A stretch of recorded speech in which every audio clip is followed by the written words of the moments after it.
Panya ono na Adomi Bridge Gardens any dia ADL komo. Me de mini aprekope. Na se obi nim ni ntino, obebo ni di amai na wachre di ti a wo ye sa dwedi. Obaye froze. Oh, okay. Me din de Kwame Ejare.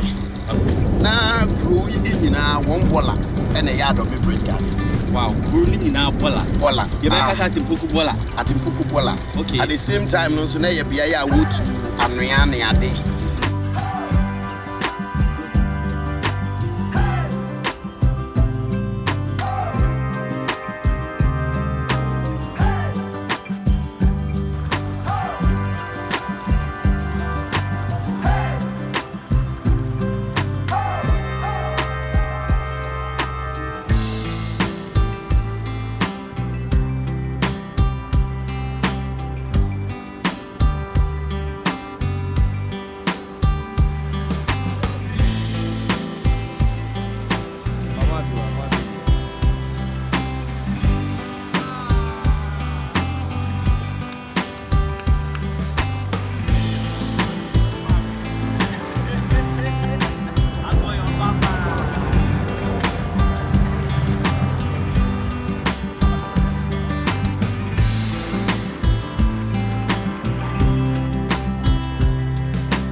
Ewusia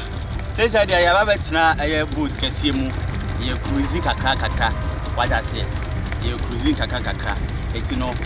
ye ba bedi enkomo so na ya hwe o fresh up ana wo betina se na ye ni enkomo kakra opanye pa ono na Adomi Bridge Gardens no ne dia no ye no ba bedi enkomo na ebisa na dia enti a wetimi aye ha kama se amanfo embra na eja ombe cruising timi na eja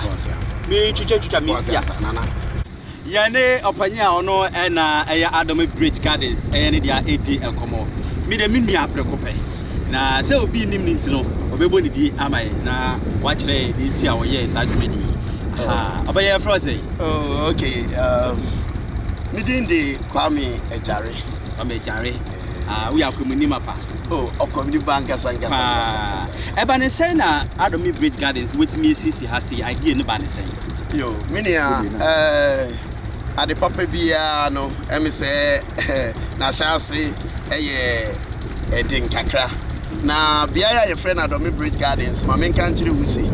na kru nyina won bola na ya Adomi Bridge Garden. Wow, kru nyina bola ye be ka Atimpoku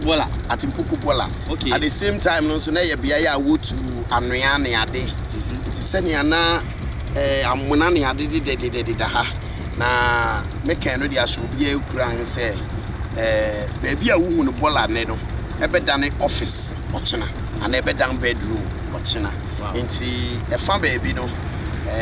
yen kakra na me hu se Ghana tourism no esi ye ni na ye be ni ye nso dia se ne a enkrofo nso ba Adomi Bridge ne ade betwa Adomi Bridge no de na mitimi eye tourism ni je pa Ben Bridge ni dia enkrofo ani beje hu pa na nyame adom enkakra ye fefefe se dia wehu canopy walk nyina ewa ha walking swing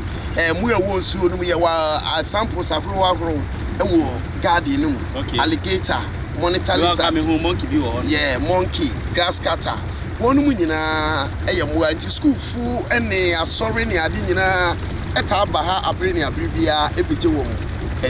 ani ye wo boat ahoro ye de ko nsu no so me ase me amechi ese mechi bicycle na me se echi we sisi ebi nsu ko dada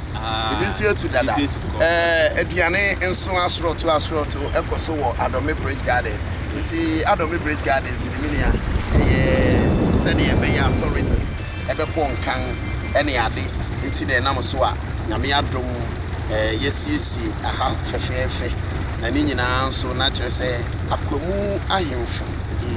nso ene mu mpanyimfo abere ne abibia wotu yemfo sɛ ne a ɛsɛ ene sɛ ne a ɛfata ɛno na ama uhun sa okay na ya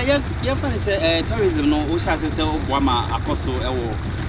akwamu fi hase no ɛti sɛ amafo ba omoba minua ne ba ne de woba na mum sɛ de awu no ehia emwa ebebre na emwa no nso ɛna ni nyina kita ɔman mu mpanyimfo nti canopy walk awu no kura no ɛyɛ phase 1 ɛna waye phase 1 ɛna maye ne ntuaso ɛbɛba n'anim no kura na ɛyɛ fɛ pa nyankopɔn yɛ adom a ebi a yɛnwie saa canopy walk we na ɛno na ekita the beautiful canopy walk in West Africa kyerɛ sɛ wotwɛ plan no a na onipa a ɔyɛ saa canopy walk yi ɔno yankasa ohu adwerekyerɛ a medeta echi ɛne sɛ ne ampɛse yɛ no no ɔno yɛ gye to mu sɛ ampa ade a mekyerɛ yi de yɛwie no na ɛno na yɛ beautiful canopy walk in West Africa. Okay na amanfo hamodie sɛ bia ombeba ha mbe asode ne sanoma no bia obeba no bia pefa onoma sɛ nya ntimi nhwɛ so bi hodro so ɛhoso enoma wom amanfo hamosa yo there be mpimpi no security sa yɛwɔ ɛwɔ esojama mensin mu no ɛdɔs because of tourism ninti MDC any MP no ma wo esojama ayɛ wɔn afɛmu dipa sɛ ubesu jamanga security se no ɛyɛ tight pa nti sɛ ahampo obidi ne ka esi wo no obi akotu no obi akɔ hu saa de ne bibo esu jaman emensin yem nti ɛba sɛ kron sɛm ɛne ade de yɛn ade nyame nchaade bi ni ya kasa kamidi ho ada sɛ bra me wa ha na ne tisa but finally the person can be check Ghana for obi a bi o person yɛ event ne saa de ma sɛ Adomi Bridge Gardens at the best. Yo minua wa ma mesa konya ya ma men kan kyerɛ Ghana fo ene wiase aman enyina esi sɛ wo pɛsɛ uche wani ɛwɔ Ghana pa ije edia ene na kyerɛ sɛ natural environment ɛyɛ esujaman mensin natural ban from ya akwemumemu kyerɛ ubana obewure ma yen ena yɛwɔ akosomo edam yɛn na dam na sɛ yɛkesi yɛbɛka yakani ye pa dia tourism de uba be premu Adomi Bridge Garden sa islands ahoro ene yede wo be koso island ba ko na wa he Fred Beppe kama ba ko na wa he ya yede wo be koso Royal Senchi no nyina e wa ha kyerɛ sɛ bridge view around no nyina e wa around kyerɛ sɛ Santa Monica Home Lodge no ene ade binia kyerɛ sɛ yɛka hotels a ɛyɛ fɛ peninsula no mu ne ade binia ukwa ubebe se uba bedi one day when beba also we can 3 days and it people modern aton safro bibiara na niche eye tourism ho epa na opese na niche no nature se omomodern so de nani be kire akwamumemu eye Adomi Bridge Gardens ewo Atimpoku ewo Adomi Bridge na sepe na me ni asa feeling wa ho what is say ni a feeling no ma nkasa me handle kakra